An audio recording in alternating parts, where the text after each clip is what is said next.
उत्तराखंड के जंगल जल रहे हैं, मानव वन्य जीव संघर्ष की घटनाएं बढ़ रही हैं, जंगल की जमीनों पर कब्जा हो रहा है। लेकिन जिन मंत्री पर इन्हें बचाने की जिम्मेदारी है वो राजधानी देहरादून में अड्डा जमाए आराम फरमा रहे हैं। इसलिए आज सीधा सवाल वन मंत्री सुबोध उनियाल आपसे है, क्या आप देहरादून से सब हैंडल कर सकते हैं? और अगर कर सकते हैं तो धरातल पर सब ठीक ठाक क्यों नहीं है? आप कहां गायब हैं?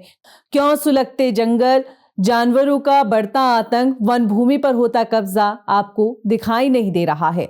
या ये कहें कि शायद आप ये भूल बैठे हैं कि आप वन मंत्री भी हैं, या फिर आपको प्रदेश के धधकते जंगल, जंगली जानवरों का आतंक और वन भूमि पर होता अतिक्रमण नजर ही नहीं आ रहा है।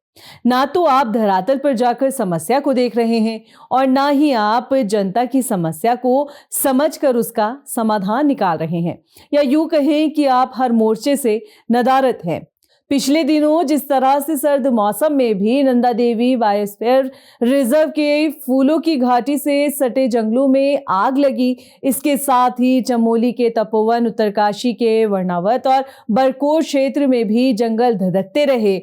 लेकिन मंत्री जी, आपका वन महकमा इन जंगलों को बचाने में नाकाम साबित हुआ, जिसका नतीजा ये हुआ कि 1 जनवरी 2025 से 17 जनवरी 2026 तक 41 वन अग्नि की घटनाएं दर्ज की गई, जिसकी वजह से करीब 17 हेक्टेयर जंगल प्रभावित हुआ। आप देहरादून में बैठे जंगलों की आग को बुझाने के निर्देश देते रहे, उधर वन संपदा को भारी नुकसान होता रहा। वो तो गनीमत ये रही कि इंद्रदेव की कृपा हुई और बारिश ने सुलगते जंगलों को शांत कर दिया। यही हालात मानव वन्य जीव संघर्ष की घटनाओं के भी देखने को मिले। पहाड़ी इलाकों में जंगली जानवरों का आतंक बढ़ता जा रहा है। ये जानवर कभी इंसान को अपना निवाला बना रहे हैं तो कभी किसानों की फसलों को भारी नुकसान पहुंचा रहे हैं। रिहायशी इलाकों में जंगली जानवरों की चहलकदमी पिछले लंबे समय से बढ़ती जा रही है, लेकिन आप यहां भी देहरादून में बैठे लोगों को जागरूक करने के आदेश देते रहे। लोग आपसे अपनी पीड़ा बताते रहे, लेकिन आप ना तो धरातल पर उतरे और ना लोगों की पीड़ा को समझ पाए, और ना आपने ये देखा कि जंगली जानवरों का यह आतंक किस तरह से लोगों का घर उजाड़ रहा है। उधर वन संपदा को भारी नुकसान होता रहा, जंगली जानवर रिहायशी इलाकों का रुख करने लगे और उधर वन भूमि पर अतिक्रमण भी बढ़ने लगा।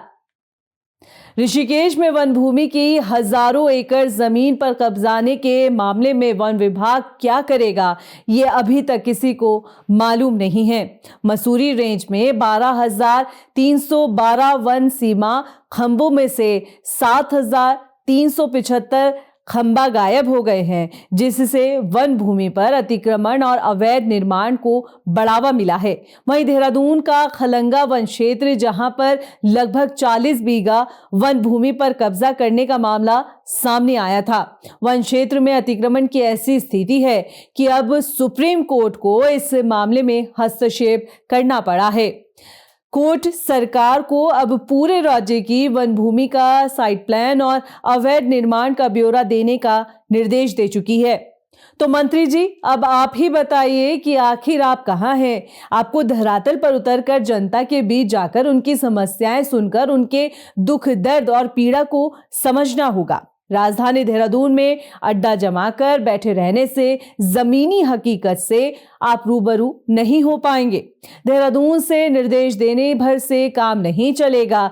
जिस तरह आपके मुखिया जनता के बीच जाकर उनकी पीड़ा को देखते हैं, समझते हैं और महसूस करते हैं, आपको भी उसी तरह धरातल पर उतरना होगा, वरना आप जनता के निशाने पर आ चुके हैं। जनता के मन में आपको लेकर भारी नाराजगी है।